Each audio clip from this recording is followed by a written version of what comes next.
everyone, my name's Erica. I'm the Director of Outreach and Recruitment for Winterline Global Education. Thanks so much for joining us today. We have some really exciting stuff coming up, including a couple of our alumni that just were with us on the last Global Skills program, and they're going to be here to answer all of your questions that you might have about our program. Before we get into that, I will just go over some other information that's pretty generic to Winterline, a little bit about me prior to talking with these alumni students, and that way we can allow some more students to get on here and log on. Hi everyone, my name's Erica. I'm the Director of Outreach and Recruitment for Winterline Global Education. Thanks so much for joining us today. We have some really exciting stuff coming up, including a couple of our alumni that just were with us on the last Global Skills program, and they're going to be here to answer all of your questions that you might have about our program.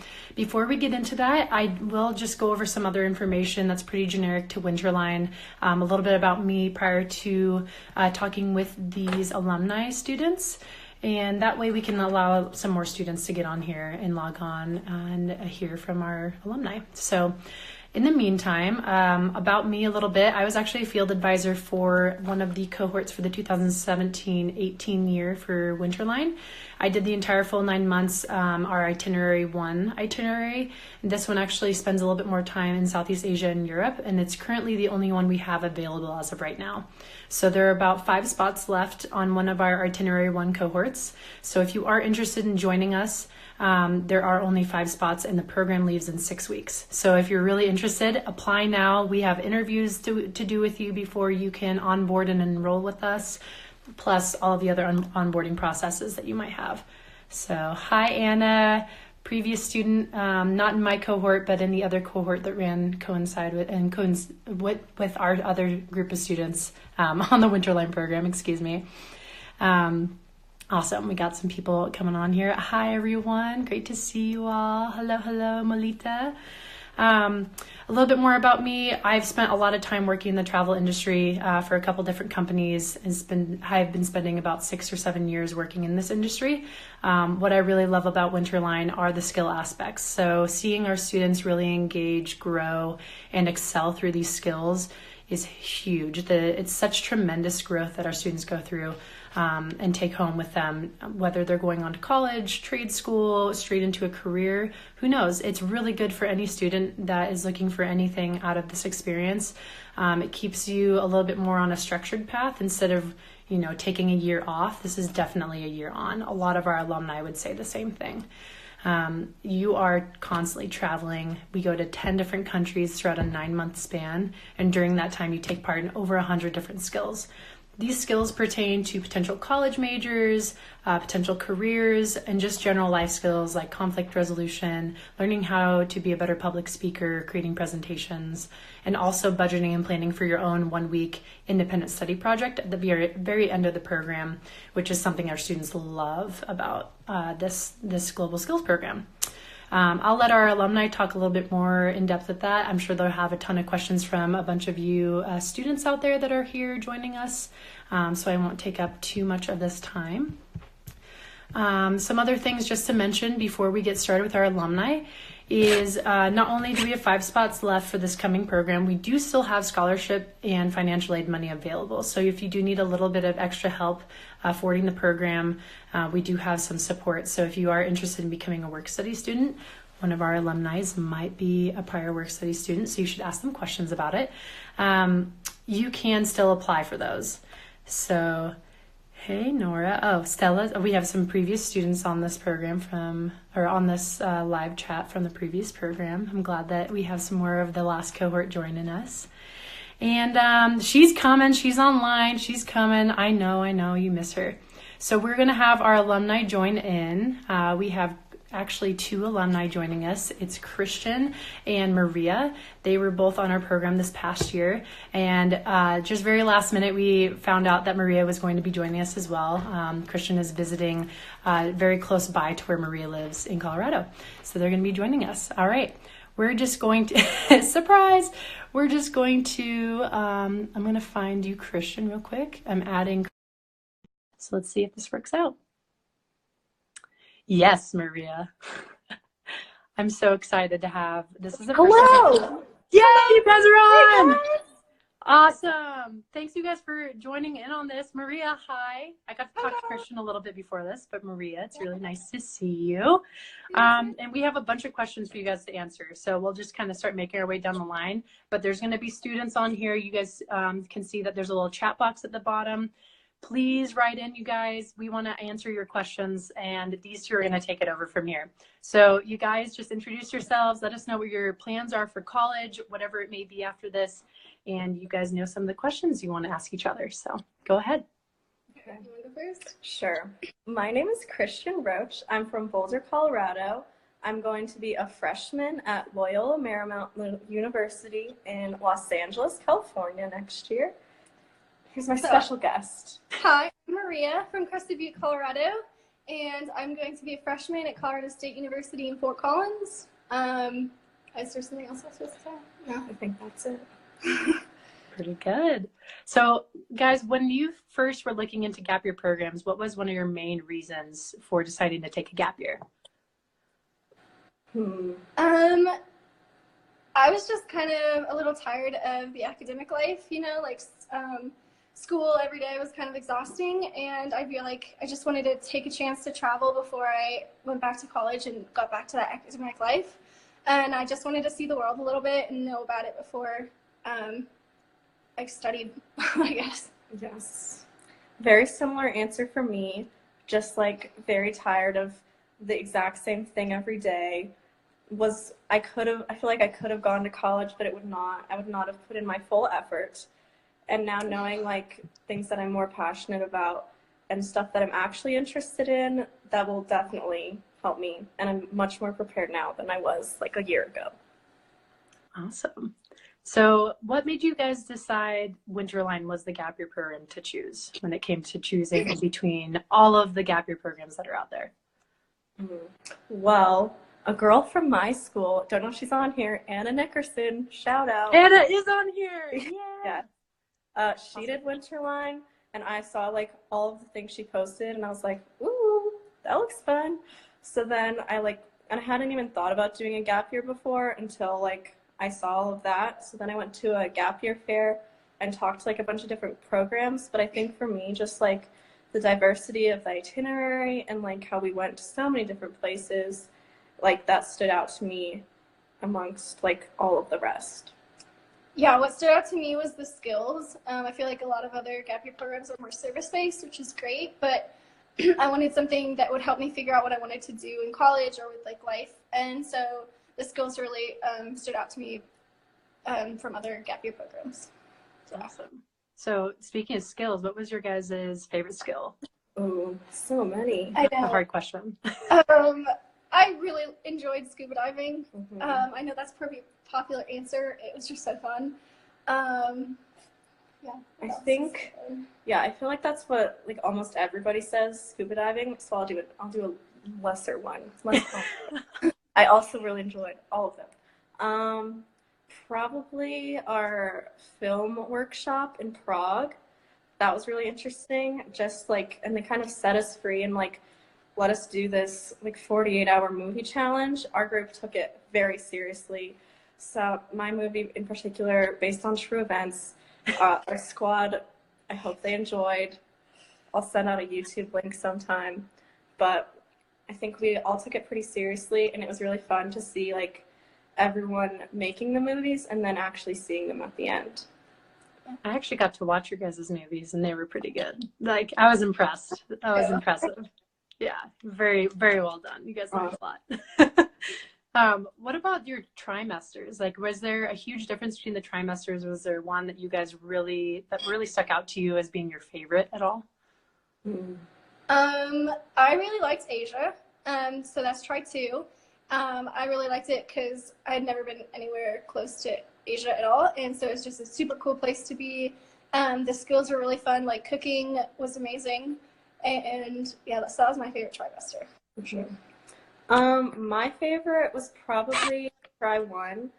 That was in Central America, just because I hadn't really had the chance to use my Spanish very much, and that was like very intensive. Like, and also we moved around a lot in Panama and Costa Rica and did like very diverse skills from like farming to surfing, scuba diving, and just like very different locations as well. So I really liked that. Awesome.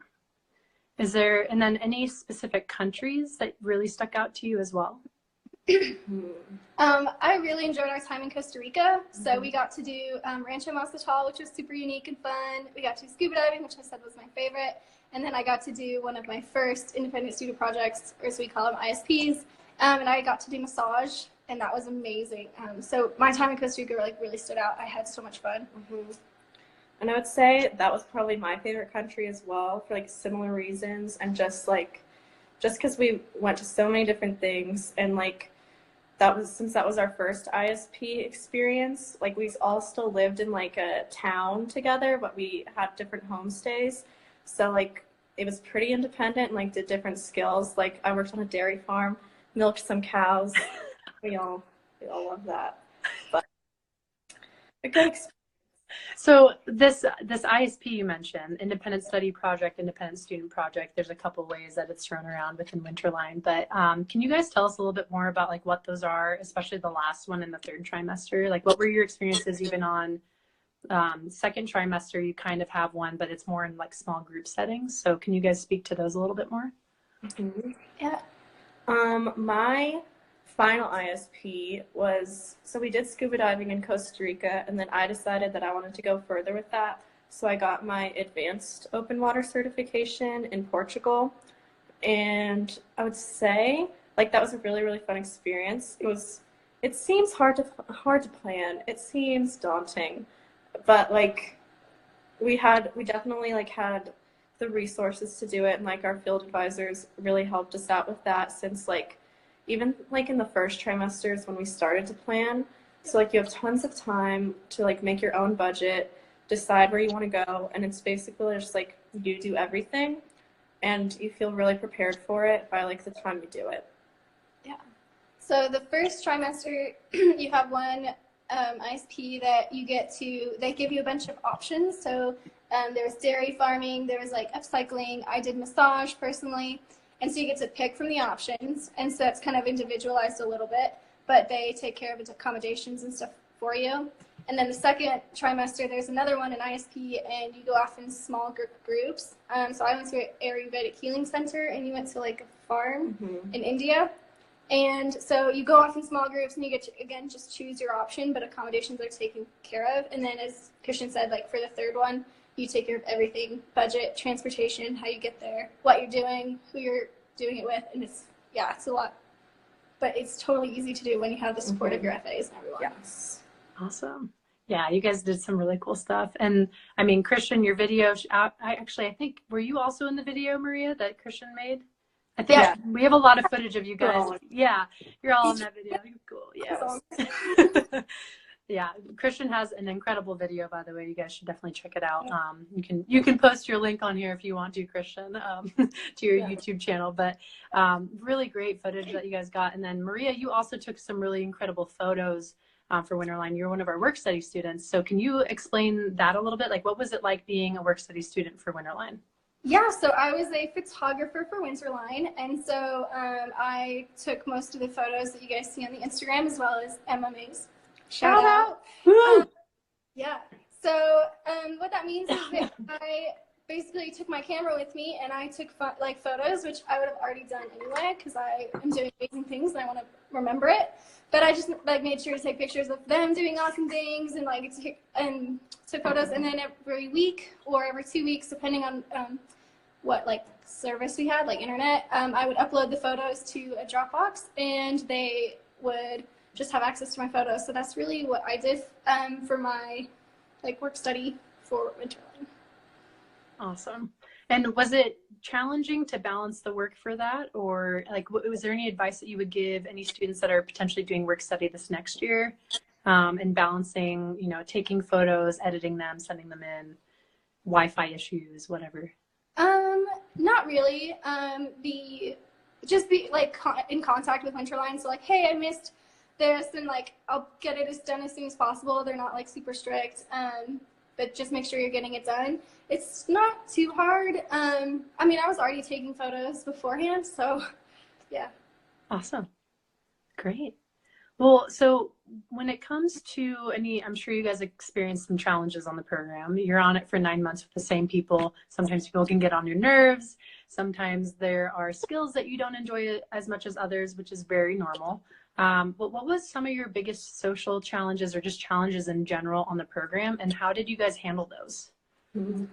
I think, like, for me going into the program, I was very nervous knowing that I was going to be with the same 17 people for 9 months straight, basically.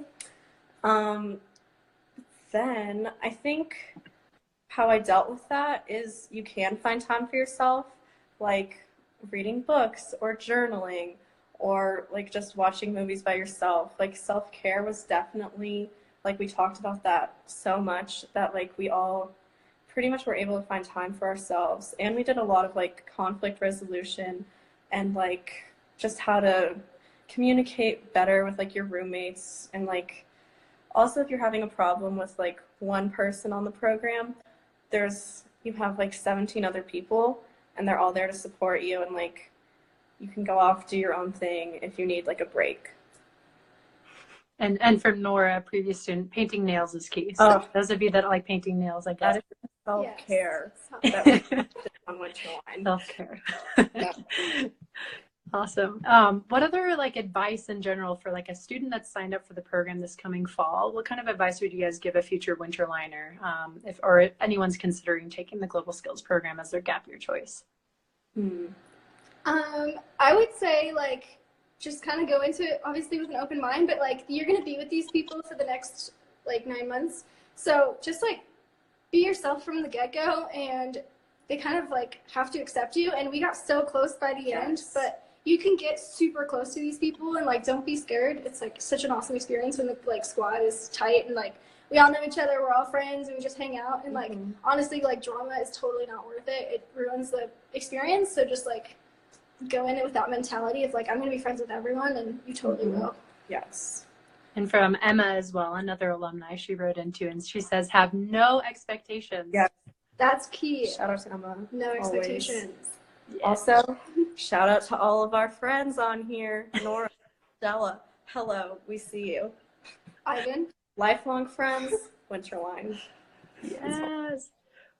We also have some other questions from a student that is interested in our program. She sent us a few questions last night, and we want to make sure we answered these for her today.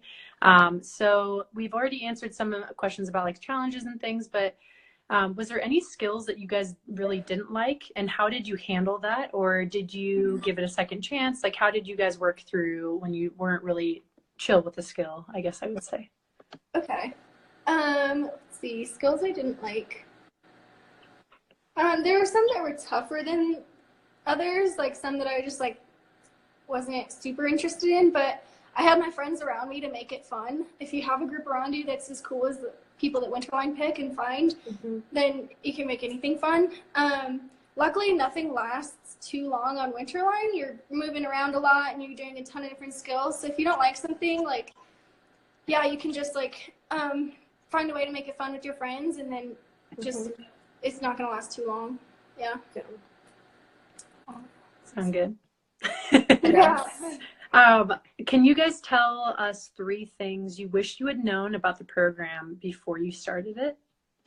Or you don't even have to do 3 things necessarily, but maybe something that you wish you had known prior to starting that you know now about the program, or about yourself, or about what it was like, the experience itself.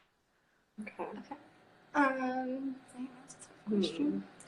I think it's important to know, because something that we found out like at orientation was that we were only going to have our FAs that we met there until the end of Tri 1, and then we got new FAs the beginning of Tri 2. Love both groups. Love all of them. Shout out to all of them. But I think that would have been nice to know, because I don't know when we found out about that, but the transition from having people like we were super close to then meeting new people, that was a bit challenging for our group. But then obviously we came around and like got super close with them too. But I think that would be something that I would have liked to know. What else? think while Maria kind of thinks about her response, I'll follow up with that as well. We've definitely been telling our students this time around about that change. You guys were the first year for it, so it was kind of this guinea pig year for you guys. Luckily, all of the FAs were really awesome, so we had a great time, and you guys did too. But yeah, that was a change that you guys went through first.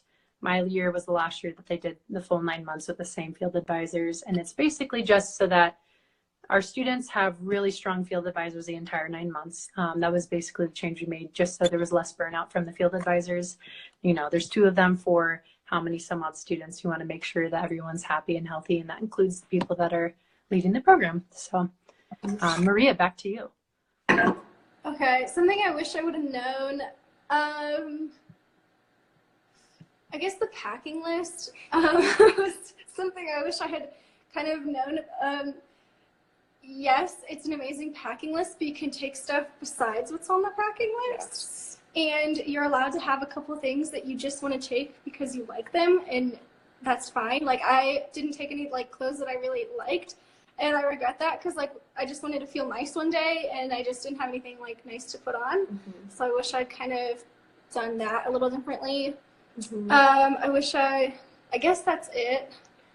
Yeah, because with the packing list, I think for like try one, because we knew we were doing the Knowles expedition, which is changing this year to try two, but we knew that, so we had like all of our hiking stuff. I feel like I was very heavy on athletic clothes. Yep. I did bring a few signature pieces, like a romper that I was able to, wear around the city. Also could go out, because I think we prepared more for try one with like thinking we were just going to be like very rural areas, or like doing like a lot of hiking all the time, or like just stuff that you like didn't care about a lot. But I think definitely bringing like not a lot of like nice, like just like something to, so yeah. I really like Nora's response. She said, I wish I had known that the most uncomfortable times are when you do the most growing, and to embrace the difficult parts. Sorry, it's a little hard to read. But yeah, so when we did graduation, we did a little story time, and we told like our favorite little section of Winterline. And what we found is like most of those stories were from times that in the moment we were like, this is not very fun. Like, what are we doing here? And then like a day later, we were all laughing about it, having a ton of fun. And we realized that like, yeah, we were having a ton of fun. It was like a little hard, but like those moments are some of the ones I remember the most. Like Knowles was really hard in the moment, but I would go back and do it again a million times because like looking back, I had so much fun. And like mountain biking or biking, that was a little tough in the moment. We were hurting. But looking back, like we had so many fun memories going around Angkor Wat and like looking at those beautiful temples. So kayaking. Yeah, shout out to Nora. That was an amazing response. Biking around Angkor Wat is not an easy feat. It's hot, so very hot. Oh yeah, away. And those seats are not very comfortable. No. You need to get little bike shorts for everyone next time. But yes, bring padded bike shorts for try two. Yes. If you want. Do you guys have any other tips for the packing list at all? Something that you missed on packing that you wish you had brought, or something that you packed but didn't end up using, so it wasn't just kind of meaningless to bring along? Yeah. Something like in try one, at first I did not bring a hammock, but then at the Triangle Y for orientation, like so many people had them. And then I bought one like at the mall in Arizona, and then on Knowles, like everyone used one, or like later on in Panama we used them, Costa Rica we used them. So like Maria was saying, like things that you don't really, that aren't on the packing list, but you think that would like make you comfortable. Like Maria brought like a hard drive with a bunch of movies that we all kind of shared, and like we transferred them from like other people's computers, so that like we all had something to do when there wasn't any Wi-Fi. So just like, I guess things from home that you would like, I don't know, that would make you feel more comfortable. Yeah, I would say bring clothes that you would wear normally. Like I brought a lot of clothes that I don't really wear normally, and I just never felt comfortable, and that just added like something unnecessary to the trip. I should have brought clothes that I was like completely comfortable and would wear normally. That's something I regret. Try two and 3 are hard to pack for, because you're doing Asia, which is really hot, and then Europe, which is like cold. Yeah. And so it was hard, and it's like, so that's hard to do, but it's definitely possible. Mm-hmm. And then you can also buy things along the way. Asia has like really cheap markets that you can find stuff, and it's always possible. And then there's always more room in the bag than you think. Mm-hmm. So like pack a little less, leave a little room for like stuff you buy along the way. And you can share. There was a lot of sharing of clothes, like in the girls' rooms. You didn't know whose stuff was who, basically, because it was all together. So, yeah.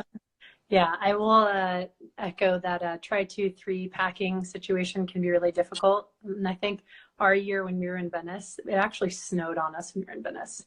After being in Cambodia, which is humid and hot and just horrifically warm. So, yeah, it's a hard one to pack for, but like you guys were saying, like the elephant pants over there are really cheap. You can get them for like $4, if that. And lots of t-shirts. Markets are really great for getting stuff for super cheap. So. Did you guys find that you needed a lot of extra money to bring along on program to pay for things outside of what the Winterline cost is? And if so, do you have like a kind of a guideline of like how much extra spending money a student should bring with them per trimester or anything like that? I felt like, I mean, we didn't need a lot of extra money because on Winterline you get like per diems every week for like food, and I think we didn't have a lot for transportation, but we did talk about that, and I think they might be adding more for that.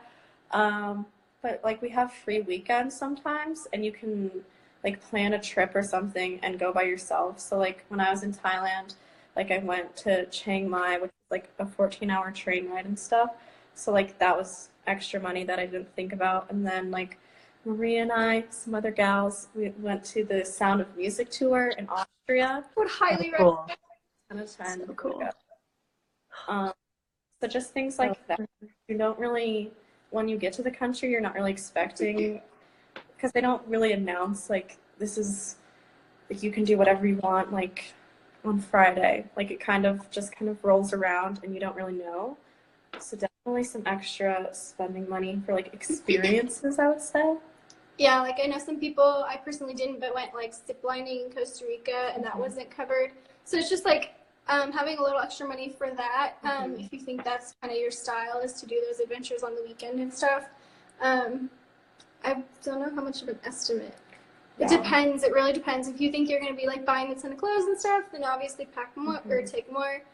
But yeah, I can't give an estimate. I don't know. Oh yes, and in Europe, if you want to go shopping, also everything's more expensive in Europe, obviously, than like anywhere else we are. So definitely extra money for that. I would say save per diem as much as you can, because I was able to budget it pretty well, and like most of my per diem covered like a lot of my costs. I was able to save a ton in Costa Rica to buy like gifts for my family when I went back. So if you like budget it well and don't like spend all of it on food, because you can find really cheap food, you don't have to spend all your per diem.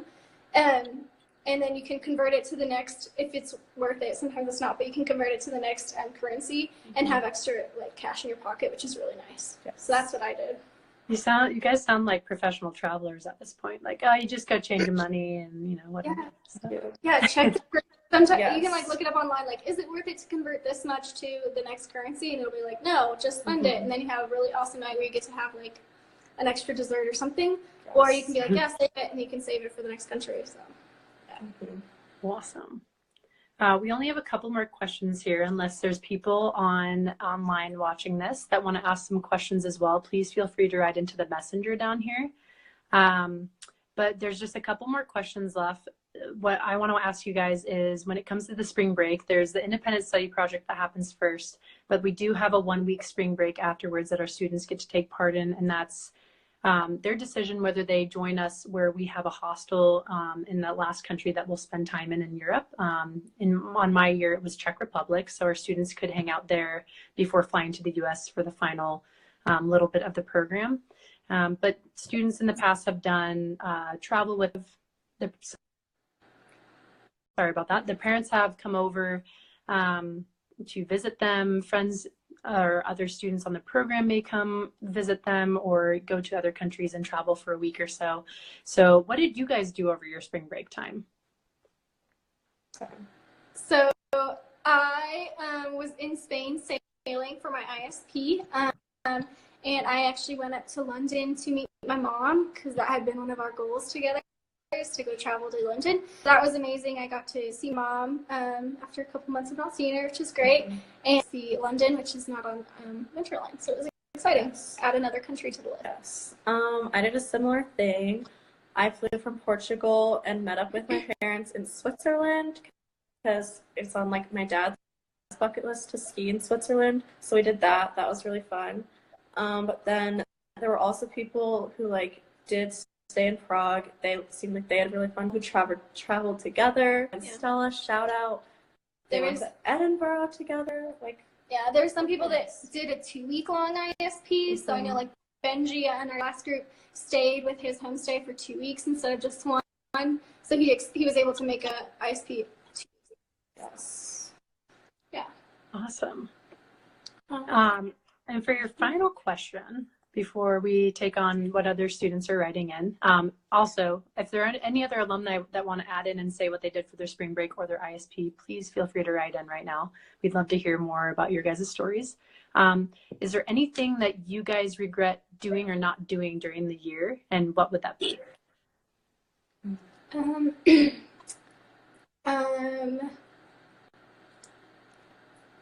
I regret there's some drama in the squad, and it didn't get out of hand. It was kind of fun, but it kind of sometimes got in the way of like us bonding as a team, and we were able to get over it by trying to. But just like let that stuff go, guys. It's really not worth it, and it's more fun to just hang out with everybody and get to know everybody. So I have regret about that, but yeah, because I think there was like, I don't know, our group got like very, very close at the end. So not even the end, like once we got to Asia and like banded together, I guess. So that was definitely, yeah, because I feel like try one, like we were all friends, but like not that close, or at least like some groups of friends weren't as close with the others. So definitely if that had happened earlier on, that would have been great, but still fun in the end. Other things? I think one thing I don't regret is we took on this like group bonding thing as a team. So I didn't just like get to know Christian and just Christian. Like we did group activities where we told stuff about ourselves, answered questions that people had come up with and stuff like that. And we did it as a group and as a squad. And that just makes it so much easier to get to know people because it's less intimidating for me at least than like a one-on-one conversation, and it just like allowed me to think outside of like, oh, Christian's my friend, and then I was like, oh, I really like this person and this person and this person, and I like opened up some I've gone in with, I guess. Awesome, guys. Sorry, I think it's lagging a little bit, so if it's lagging for everyone else, I'm sorry about that. Fabulous. Those are all the questions that we have for you guys right now. If there's any more that come in the next couple minutes, maybe we can wait for a couple more minutes to have those come in. We do have a couple from some former alumni about what they did over their spring break. Emma went to London. She did songwriting for her ISP in London, and then she traveled traveled solo to Denmark for her spring break. So she really went all out for her 2 weeks by herself and really had a good time. I remember seeing a lot of really awesome photos of her graffiti too, because she was also well, not her graffiti, but it's not the graffiti. So yeah, and Emma's song is amazing. Another thing that Walking in Venice. Everyone look it up. Amazing. Yes, it's really good. And then Nora, like you guys were mentioning before, she met up with another alumni named Stella, went to Amsterdam. They also went to Edinburgh, Scotland, and then they came back to Prague early, which is where Winterline generally has a hostel that's reserved for any students that want to come back and not spend their own money during the spring break. They can come back and stay for free in Prague. So,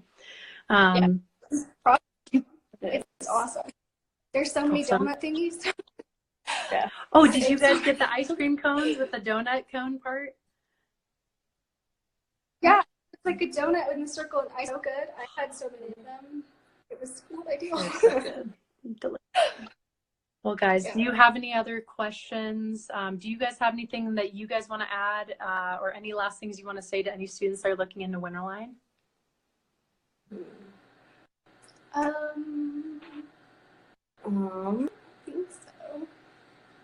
You guys have said a lot, Yeah, so it's don't just- worry if you don't have anything else. You've covered a lot of bases And if today. you have questions, the staff is awesome. I know I emailed them a lot with questions.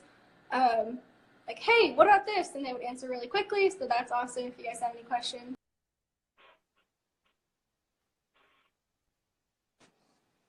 Here we go.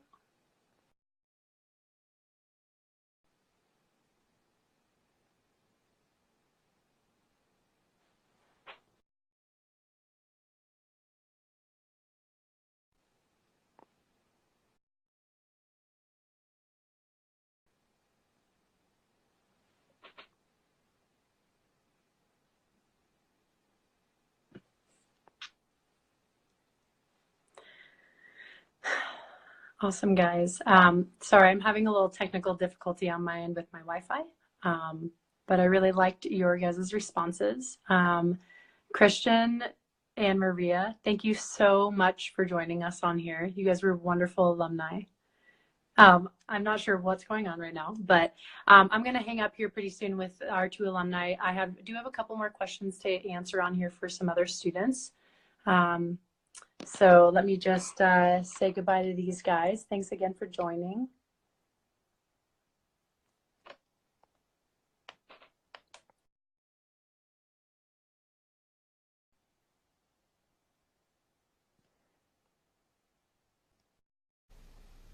Hey guys, sorry about that. We had a little bit of a mishap with the internet. I was thanking Christian and Maria so much for joining us for that. We really wanted to give some good information to you guys from students that have actually done the program. So I hope that was extremely helpful for you guys. It will be live on our website or on our Instagram live for the next 24 hours. So if you missed any part of that, do let me know. Sometimes we do have some technical difficulties, unfortunately, with the Wi-Fi connections and such. So if you do have any other questions for Maria or Christian, please write in. They're still on here so they can write back and such. But if not, the only other question that I wanted to make sure I answered before we were done here is someone had written in about what the cost is for the program. The cost of the Winterline Global Skills Program is $55,000. It sounds like a lot, but just as Christian and Maria were mentioning, everything is covered when you're on the program for the most part. So all the transportation, that means every internal flight between all the 10 countries you go to, every meal that you have. There's 3 meals a day that you have per diems for. All the partner and skills costs that are part of the program are also covered, along with a lot of other things as well in the background. So don't think of it as $55,000, how much of that is actually, part of the experience, or how much more on top of that am I going to have to pay? There's really not a lot more unless you're really curious about doing some extracurriculars outside of what the program is scheduled to do. With that said, we do offer scholarships and financial aid, like I mentioned at the very beginning of the Instagram Live. So if you are interested in those, we have financial aid and scholarships that can cover anywhere from $5,000 to $25,000 of the cost of the program. We are lower on financial aid money as of right now just because our program's leaving in 6 weeks. So if you are interested in that, I would highly recommend applying sooner than later. Another reminder, we only have 5 spots left for Itinerary 1. Itinerary 2 is totally sold out. Itinerary 1 going to the USA, Costa Rica, Panama, Thailand, Cambodia, India, Italy, Germany, Austria, Czech Republic. That is what is available right now. There's only 5 spots left. If you want to join the students that are already signed up for this program, we have 2 cohorts going for Itinerary 1 and 1 going for Itinerary 2. Really exciting stuff. We are leaving this fall. I hope you guys join us. If you do have more questions, please feel free to reach out. My email is erica@winterline.com. That's Erica with a C, not a K. Feel free to email me. I'm happy to do family visits, virtual family visits. If your parents want to talk to me and ask me more questions, I'm happy to do so. Otherwise, this will be wrapping up the end of our Instagram Live. Again, I want to thank Christian and Maria so much for joining me on here. Having alumni talk to you all about their experiences is just so invaluable to what Winterline does. That's exactly what we want you guys to hear from, is our students. So please join us again. We will be doing this more often. And we hope you guys have a great rest of your summer and apply for the program. 5 spots left. All right, everyone have a great day. Bye.